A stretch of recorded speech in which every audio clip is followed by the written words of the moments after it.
ಎಲ್ರಿಗೂ ನಮಸ್ಕಾರ. ಸಖತ್ ನ್ಯೂಸ್ಗೆ ಸ್ವಾಗತ. ಕನ್ನಡದಲ್ಲಿ ಯಶಸ್ವಿಯಾದ ಸೋ ಫ್ರಮ್ ಸೋ ತೆಲುಗು ಆವೃತ್ತಿಯಲ್ಲಿ 8ರಂದು ತೆರೆ ಕಾಣುತ್ತಿದೆ. ಹೈದರಾಬಾದ್ನಲ್ಲಿ ಈಗಾಗಲೇ ಸಿನಿಮಾ ಸಾಕಷ್ಟು ಶೋಗಳನ್ನು ಪಡೆದಿದೆ. ಸೋ ಫ್ರಮ್ ಸೋ ಸಿನಿಮಾ ಕನ್ನಡದ ಬಳಿಕ ಮಲಯಾಳಂನತ್ತ ಸಾಗಿತ್ತು. ಅಲ್ಲಿ ಚಿತ್ರ ಉತ್ತಮ ವಿಮರ್ಶೆ ಪಡೆಯಿತು. ಆ ಬಳಿಕ ತೆಲುಗು ನಾಡಿನತ್ತ ಸಾಗಿದೆ. ಆಂಧ್ರಪ್ರದೇಶ ಹಾಗೂ ತೆಲಂಗಾಣದಲ್ಲಿ ಆಗಸ್ಟ್ 8ರಂದು ಸಿನಿಮಾ ರಿಲೀಸ್ ಆಗಲಿದೆ. ಈ ಚಿತ್ರಕ್ಕೆ ಹೈದರಾಬಾದ್ನಲ್ಲಿ ಹೆಚ್ಚು ಶೋಗಳು ಸಿಕ್ಕಿವೆ. ಇದರ ಜೊತೆಗೆ 2 ರಾಜ್ಯಗಳ ವಿವಿಧ ಕಡೆಗಳಲ್ಲಿ ಸಿನಿಮಾಗೆ ಶೋ ಆಯೋಜನೆ ಮಾಡಲಾಗಿದೆ. ಪುಷ್ಪ ರೀತಿಯ ಸಿನಿಮಾಗಳನ್ನು ನಿರ್ಮಾಣ ಮಾಡಿದ ಖ್ಯಾತಿ ಮೈತ್ರಿ ಮೂವಿ ಮೇಕರ್ಸ್ ಸಂಸ್ಥೆಗೆ ಇದೆ. ಇವರು ಸಿನಿಮಾ ಹಂಚಿಕೆಯ ಅನುಭವ ಹೊಂದಿದ್ದಾರೆ. ಅವರು ಸೋ ಫ್ರಮ್ ಸೋ ಚಿತ್ರದ ತೆಲುಗು ವರ್ಷನ್ ಹಂಚಿಕೆ ಮಾಡುವ ಜವಾಬ್ದಾರಿ ತೆಗೆದುಕೊಂಡಿದ್ದಾರೆ.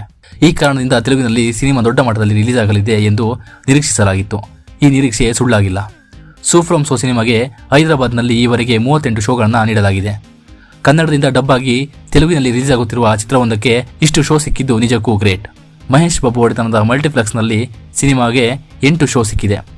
ಸಂಜೆ ವೇಳೆಗೆ ಈ ಶೋಗಳ ಸಂಖ್ಯೆ ಮತ್ತಷ್ಟು ಹೆಚ್ಚುವ ನಿರೀಕ್ಷೆ ಇದೆ. ಹೈದರಾಬಾದ್ನಲ್ಲಿ ಸೋ ಫ್ರಮ್ ಸೋ ಚಿತ್ರದ ಕನ್ನಡ ವರ್ಷನ್ ಕೂಡ ಪ್ರದರ್ಶನ ಕಾಣುತ್ತಿದೆ. ಹಿಂದಿಗೆ ಒಟ್ಟು 5 ಶೋಗಳನ್ನು ಸಿನಿಮಾಗೆ ನೀಡಲಾಗಿದೆ. ಅಲ್ಲಿರುವ ಕನ್ನಡಿಗರು ಸಿನಿಮಾನ ಇಷ್ಟಪಟ್ಟು ನೋಡ್ತಾ ಇದ್ದಾರೆ.